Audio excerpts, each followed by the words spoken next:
Hi, ഇതെൻ്റെ വീട്ടിലെ peak of pink ആട്ടോ. നമുക്ക് ഇന്ന് താമര എങ്ങനെ നടാമെന്നൊന്ന് നോക്കിയാലോ. ഇതാണ് താമരയുടെ നടിയിൽ വസ്തു. ഇതിന് ട്യൂബർ എന്നാണ് പറയുന്നത്. മണ്ണിനടിയിൽ കിഴങ്ങ് പോലെ രൂപപ്പെടുന്നതാണിത്. അപ്പോൾ ഇതിപ്പോൾ എൻ്റെ വീട്ടിൽ ഓൾറെഡി ഉണ്ടായിരുന്ന ഒരു താമര തന്നെയാണ്. ഞാനതൊന്ന് റീപോർട്ട് ചെയ്യുകയാണ്.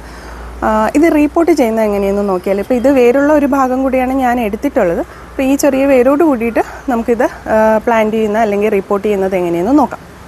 ഈ പോട്ടിലാട്ടോ ഞാൻ നടാൻ പോകുന്നത്. ഇത് ഓൾറെഡി ഞാനൊരു താമര നട്ടിരുന്ന ഒരു പോട്ടാണ്, സിമൻറ്റിൻ്റെ പോട്ടാണ്. അപ്പോൾ ഇതിൽ ആവശ്യത്തിൽ മണ്ണുണ്ട്.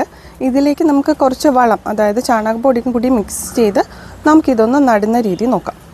ഇത്രയും ചാണകപ്പൊടി ആട്ടോ ഞാൻ ആഡ് ചെയ്യുന്നത്.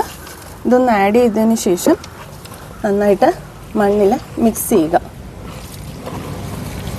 സാധാരണ വയലിൽ ചെളി എടുക്കണമെന്നൊക്കെയാണ് പറയുന്നത് പലരും. പക്ഷെ ഇത് ഓൾറെഡി ഒരു ചെളി രൂപത്തിലായതുകൊണ്ട് നമുക്ക് അതിൻ്റെ ഒന്നും ആവശ്യമില്ല. അല്ലെങ്കിലും ചെളി കിട്ടാത്തവർക്ക് സാധാ മണ്ണായാലും മതി കേട്ടോ. മണ്ണും ചാണകപ്പൊടിയും കൂടെ മിക്സ് ചെയ്യുക. മാക്സിമം ചരലില്ലാണ്ട്, കല്ലും ചരലും ഒന്നും ഇല്ലാണ്ടുള്ള മണ്ണെടുക്കാനായിട്ട് നോക്കണം കേട്ടോ. നന്നായിട്ട് മണ്ണുമായിട്ട് കൂട്ടി യോജിപ്പിച്ചതിന് ശേഷം ചാല് പോലെ നമുക്ക് എടുത്തതിന് ശേഷം, ഇത് ഒത്തിരി ആഴത്തിൽ വെക്കാൻ പാടില്ല കേട്ടോ. ഈ വേരുകൾ മണ്ണിനടിയിലേക്ക് ജസ്റ്റ് ഒന്ന് താഴ്ന്നിരുന്നാൽ മതി. ഒത്തിരി ആഴത്തിൽ വെച്ചാൽ അത് മുളച്ച് കിട്ടത്തില്ല.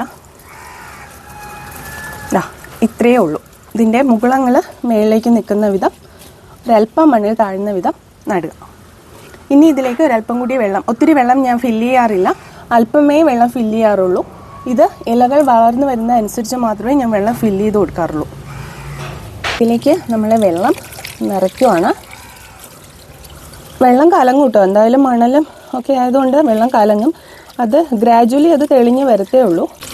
അപ്പോൾ ഇത്രയും വെള്ളത്തിൻ്റെ ആവശ്യമേ ഇപ്പോൾ നമുക്കുള്ളൂ. ഇത് വളർന്നു വരുന്നതനുസരിച്ച്, ഇലകൾ മുകളിലേക്ക് വളർന്നു വരുന്നതനുസരിച്ച് നമുക്ക് വെള്ളം നിറച്ച് കൊടുത്താൽ മതിയാവും കേട്ടോ. അപ്പോൾ താമരയുടെ നടുന്ന പോട്ട്, അല്ലെങ്കിൽ ഇപ്പോൾ ഞാൻ സിമൻറ്റ് പോട്ടിലാണ് നട്ടേക്കുന്നത്, അതിന് പോട്ടിന് വലിപ്പം കൂടുന്ന അനുസരിച്ചിട്ട് താമരയ്ക്കും വലിപ്പം കൂടുതലുണ്ട്. അത് ഇത് തന്നെ നോക്കിയാൽ അറിയാം, നല്ല വലിപ്പമുണ്ട് ഈ താമര. അപ്പോൾ ഇതാട്ടോ ഇന്നത്തെ വിശേഷം. വീണ്ടും കാണാം. ബായ്.